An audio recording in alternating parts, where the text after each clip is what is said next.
1 Samuel, chapitre 3. L'appel de Samuel.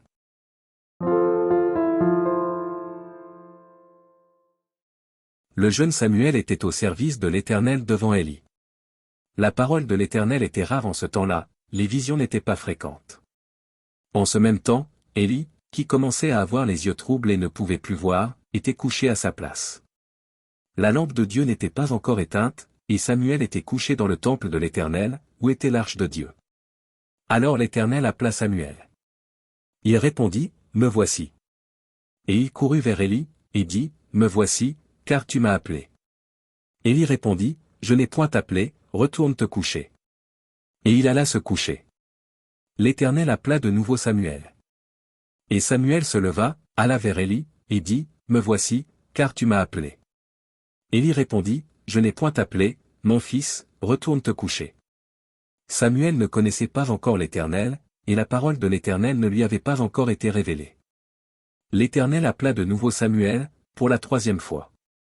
Et Samuel se leva, alla vers Élie, et dit, « Me voici, car tu m'as appelé. » Élie comprit que c'était l'Éternel qui appelait l'enfant. Et il dit à Samuel, « Va, couche-toi, et si l'on t'appelle, tu diras, Parle, Éternel, car ton serviteur écoute. » Et Samuel alla se coucher à sa place. L'Éternel vint et se présenta, et il appela comme les autres fois, « Samuel, Samuel. » Et Samuel répondit, « Parle, car ton serviteur écoute. » Alors l'Éternel dit à Samuel, « Voici, je vais faire en Israël une chose qui étourdira les oreilles de quiconque l'entendra. En ce jour j'accomplirai sur Élie tout ce que j'ai prononcé contre sa maison, je commencerai et j'achèverai. Je lui ai déclaré que je veux punir sa maison à perpétuité, à cause du crime dont il a connaissance, et par lequel ses fils se sont rendus méprisables, sans qu'il les ait réprimés. C'est pourquoi je jure à la maison d'Élie que jamais le crime de la maison d'Élie ne sera expié, ni par des sacrifices ni par des offrandes. » Samuel resta couché jusqu'au matin, puis il ouvrit les portes de la maison de l'Éternel. Samuel craignait de raconter la vision à Élie.